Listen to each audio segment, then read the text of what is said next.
Hello everyone, this is Johannes. This is Simone. And you are watching Board Gaming Ramblings. And today we are taking a look at Darwin's Journey. This is a new game designed by Simone, Luciani and Nestore, Mangone, and it's published by ThunderGryph Games. It plays from 1 to 4 players in 30 minutes per player. Darwin's Journey. This is a game that was sent to us, so yes. we got it from the publisher, the deluxe edition from the Kickstarter. We also did play a prototype, but we got it late, so we didn't ever get to do like a preview for the game when it was out on Kickstarter. Yes. But now we have it, and we have played it.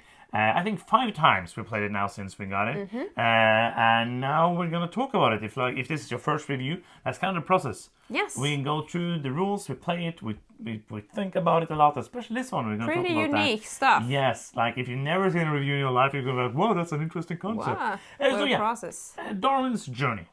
It is a Euro game. It is. And as usual, we're going to do like a super brief, I'm always saying that, trying to keep it brief, overview without going deeply into what the game is all about. There's other videos that does playthroughs and rules and all of that better for this game. So as always, let's start with a small little, I'm going to try to keep it brief, overview of the game, not going deep into it. So if you want to learn the rules, there's probably other videos that are better for that. In its core there, Darwin's Journey is a worker placement game. You're going to have workers that are going to be like specialized in different action types throughout the game. You're going to place them out in one of the action spaces that you're allowed to do and do that action. If there's other people in that area of actions, you're going to have to pay a penalty to the supply to be able to do that action. The actions are like similar, but also like there's not that many, even though there's many different spaces you can go to.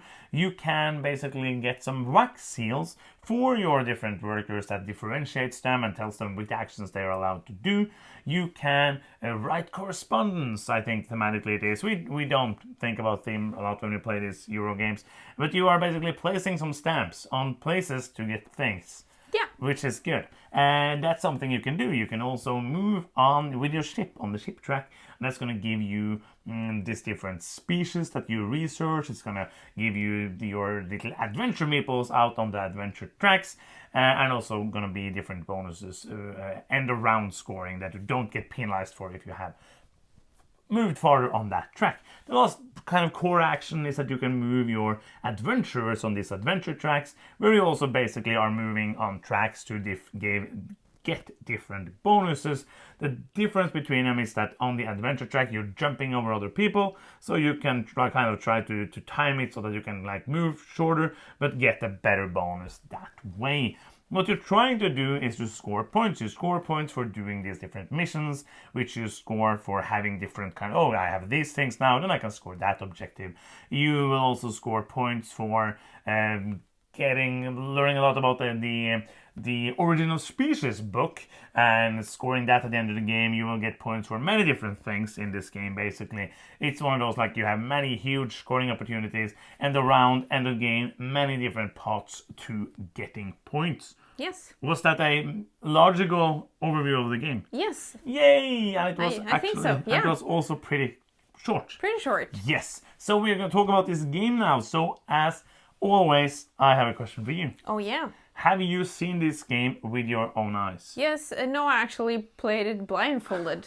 That's times. why you won every single time we play. Well, yes, I have. So yeah, what I'm trying to do is a really nice segue into artwork and components. Do you want to talk about that? Yes, I want to do. I think the game looks really good. I like, because it's a little beige, I like the beige game, and I like the beige box as well. All the components are good. We have the deluxe version, as you said. And I think that the artwork is nice and the components is nice. It's a typical Euro look to the game, but it's nice. Really pleasant. It's nice.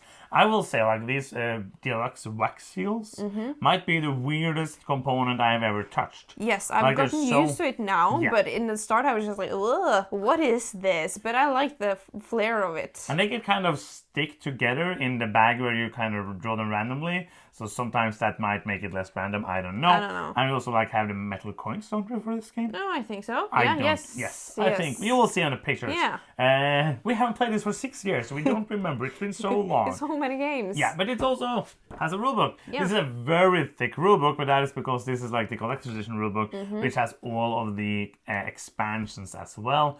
The basic rule book is, and this is something I should have checked before we made the video, it is 35 pages long. The solo rule starts at page 30 something, 30. That's very important. It doesn't start anywhere. Well, it's it does, in here but- somewhere. Yes. And then you get some other stuff at the end. Yeah, but it's maybe like 20 pages long. What do you And think about it? I think it's a really good rule book. I think it's pretty simple to learn the rules from it. It is a kind of complicated game. Like if you are not used to playing, it's a very, I'm going to talk about it like it's a combo game. Like many of Simone Luciani's games that we really love. Like, there's no better combo game for me, I think, than Grandel's Hotel, which is just like, I get to do this, then this, then this, then this, then this. And that is fantastic. And because of that, there's all these different things that, like, interconnects. And Yes. But there's many symbols, and it's one of those rule books that you will be looking like, okay, but how does that work? And then you read 3 more pages. Oh, okay, because when that symbol is there, and then you get to do the action. Yeah. Is there any play rates in the game? It's one Yay! play rate, and it has an explanation of all the different cards in the game. I don't like. I don't mind it not having more, because that is basically a reference, and most of that is a Yes. reference for setup. Yeah. Like you place these different things at setup. There's a lot of variability. You can place different things, and then you'll. Oh, I don't understand what this one does. Open it up. Tell the other people, and then I will say this game has really great symbology. I will absolutely agree with you. Usually I notice when a game doesn't have a player rate, Yeah. but now I was just like, what? This game doesn't have a player rate? What do you mean? I was sure that it was, but I just haven't had the need for it once. And sometimes we had to check some symbology up in the rulebook, but it's fine. Yeah, and you always do that from time to time. And I will say that also the round structure is so easy to remember, so Yes. it's not one that I don't mind there being one, but as always, And having It's always good. these four main concepts of the game, everything revolves around these Yeah. 4 things that you're doing. That's not a lot to keep track. There's a lot to keep track of, but everything makes sense to me. Yes. yes, we have played this game with 2, Yes. 3, and 4 players. Yeah, we have. And how long has those games been? It has taken us between 1 hour and 2.5 hours. Yes, and obviously the more players has been longer. We did play 1 2-player game for 2 hours, but that was mostly because I had AP from another world. Yes. This is one of those games, yeah, we're going to talk more about that. And But what do you think about the player count? the player counts. Yes. This is a very interactive game. Yeah. I will say. As far as a Euro game is interactive, many of the action spaces you can't kind of block other people, but you will have to pay. And we're going to talk more about like that later, the payment and stuff like that, because that's part of the gameplay, an important factor. I liked it with all player counts. I don't like. I think I don't know. The 4-player game was the only game I understood anything was going on. That was my favorite time playing the game. But other than that, it's hard for me to say. So you understood the game. What do you think? What do you think? Well, I enjoyed myself with all of the player counts. I didn't think that it took too long at 4 players. I just enjoyed myself. I think that with 2, I think it's more interesting with 4 though, because you get more things happening between your turns. So it's not like okay, if you go there, I will go here. Yeah. It's more like, oh, now a lot happened. Now I have to think on my feet. So it's a little kind of different puzzle with the penalizing of where you to go and stuff. But the boring answer is 3 is the holy grail Aha. of player counts. But everything works fine. So this review, like usually in reviews, we go through different points. So we're going to do that now as well. Yes. But this review just randomly happened when I wrote the notes for this, because we write notes. We don't remember everything in our head. So it's better for you because if we just ramble, we're going to miss like half of the things we want to talk about. This is going to be like the things we liked and the things we didn't like about the game. Because Cool. there's things you knew. Yeah, It's I in the know, notes. but I think it's a cool thing that we did. You were like, whoa, that's new to I'm me. acting, Oh, sorry. That's new. Because you know. Oh, yeah, cool. Oh, cool. I didn't know that. Yes. So we're going to start with, because even though this, like, we're going to talk about soon, this is the game that I should love, but it has things I didn't love. Let's talk about that now. Okay. Let's talk about things we like first. Yes.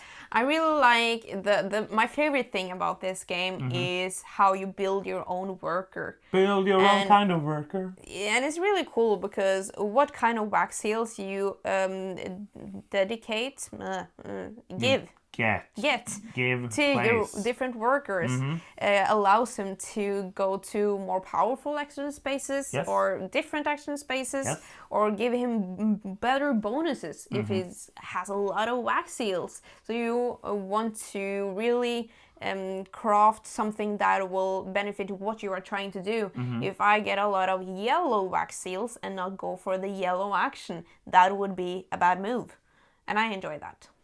I did not enjoy when I went for a lot of yellow wax seals and never did the yellow action. Oh, you did that? It was like one worker was like, what is he ever going to do? Nothing. But yeah, I think like this is also the most like innovative part of the game. It's something I haven't seen done that way. Like we've seen workers with different abilities and stuff, but haven't seen it done in this way. And I think that's like the most the greatest part of the game.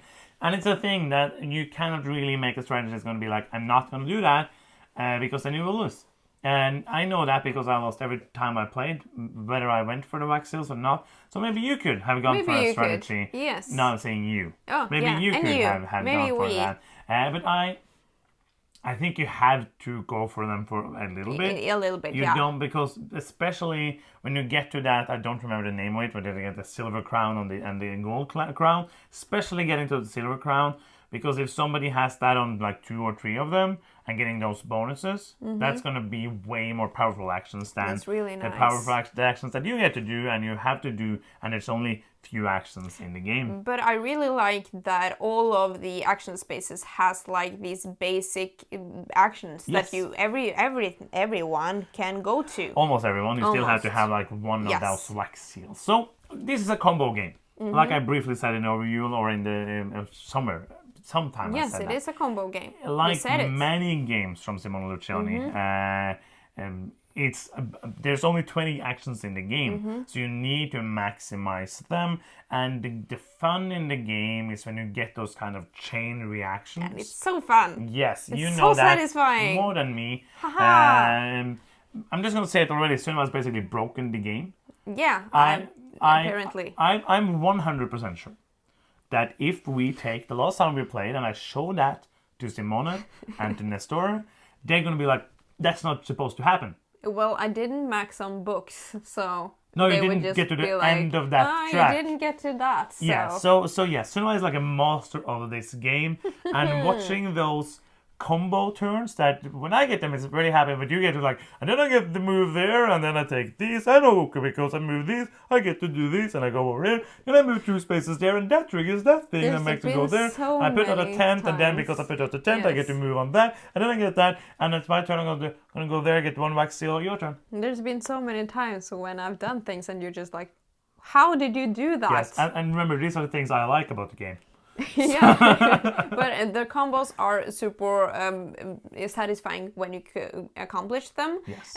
This is a hard, meaningful decision kind of game. I feel like it's very tight. You are always short on money. Like I have these wax seals, I can go there, but because there are people there, I have to pay some of my hard-earned money to go there, and it's always interesting to see where are the other players going, because that means quite a lot in this game. Yeah, it's especially at the beginning of the round, and this next point is kind of like a neutral point for me. Is because there's parts of this I like and parts of it I don't like. Is that the game is it's a tactical game. More like you can have some strategies, because you see like the end of games, the end of round scorings, you can see like, oh, at the end I'm going to get lots of points for doing that, I'm going to start doing that already. That's like some long-term planning, but there's a lot of tactical depending on what the other players are doing. I agree. And like, remember, we played this 3 times with 2 players now, so it's not like this is just our experience of the opinion, game. Is that the beginning of the game, especially with 2 players, feels kind of scripted. Yes, it's because it's so tight on money all the time. It feels like the go-to opening move is moving on either the boat or the explorer, which are on the same page. So if the second player will do that, also they will have to pay you three coins, it's 2 players, which is a lot. Yes, and pick up like a species token or what it's called, and then use the second action or third. I don't know. Some in the future, you then have it ready to go to deliver to get a lot of money. Yeah, and you should do that on your third action. Like this is something, and now we're going over to the things I don't like, because this scripted thing that we felt with 2 players, not that huge of a thing with 3 players, is basically the first player goes moving on the ship or moving on the adventure, and as I said, then the other player could do the other thing, but he has to pay 3 of his 4 coins to then get a species, which because when you deliver these species to the museum, you get a lot of coins. Especially in the beginning, you can get loads of coins, and even more when you're playing with more people. With 2 players, it's not like that many coins, but it's a lot because you spend no coins in going there.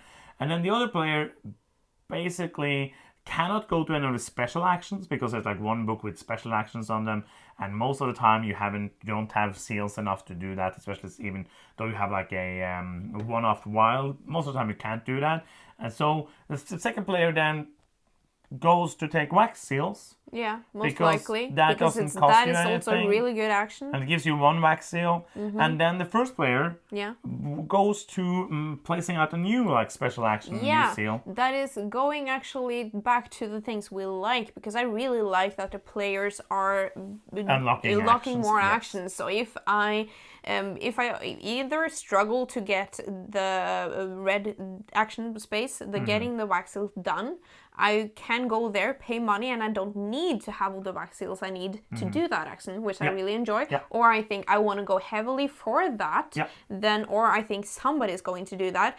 When people go to my action that I've unlocked later, I will get money for it, which is really neat. Yeah. So we're not going to go super. So I was about to go very deeply into that. And that was fun that you stopped me from doing that. But basically, it ends up after 3 moves. The first player will likely have a lot of money. Have a place of species in a museum to get that money, and also have more wax seals than the person who went to take the wax seals, because unlocking the wax seal action is one of the best ones to unlock. Yes. So you are ending up then in a position where you have a lot of money and more stuff than the second player. Yeah, it feels like a possible first player advantage that doesn't feel properly balanced to us. We could be wrong. We could be wrong. Yes, just in the 2 player I can see that problem. So I think that is not my favorite part of the game. Some people have said, and because I've been reading on the forums on BDG, that it's an advantage to be second because you get to choose the objectives first, and I agree that some of them are better than the others, and to unlock one of your golden ones at the beginning of the game is a very good thing to do. But I for the way that we have played, and I'm gonna say, it might be just because I'm super horrible at the game. This has happened because you are a lot better at this game. But it's weird because I'm usually good at these kind of games. Yes, and this one I don't get at all. And it's one of those also that when you start lagging behind, I feel like it's harder to get ahead. Yeah, it's when you're first getting a lot of combos, because it's a combo game, you get a lot of stuff. So when you don't get stuff, it's really annoying to sit and look at all of the other players doing great and getting a lot of combos. Yeah, so it's basically, it's so hard because we played this, like after I was kind of sure what I felt about it, we played it 2 or 3 times more because I was like, I need to know. I need to understand what doesn't work. I need to understand what doesn't work with my brain, because everything in this game, almost everything, are things that I usually love. Yes. Are things that I usually care for, things that makes me super happy. And the first time we played this, 4 players, I loved it, but I also won. And I understood it. And it's not like I don't have to win to enjoy games, because then I would give every game like a 5. But I need to feel like I'm accomplishing anything. Yes, absolutely. And it's especially frustrating playing these kind of games when Sunniva is just like her brain is just like bloop, bloop, bloop, bloop, and Yeah, but understanding it everything. is also a very punishing game. Yes. So it feels very. You get frustrated when you're lagging behind because everything costs the money that you don't have. Yeah. And everything is too expensive all of the time. And so, yeah, it can be very punishing, I feel like. I really enjoy that there's some free actions that are really viable of doing. Yeah. Especially, I really enjoy that the objectives that you get aren't just like end game points. It's also bonuses throughout the game, which I really enjoy. And that reminds me of a thing that I forgot to say in the artwork part.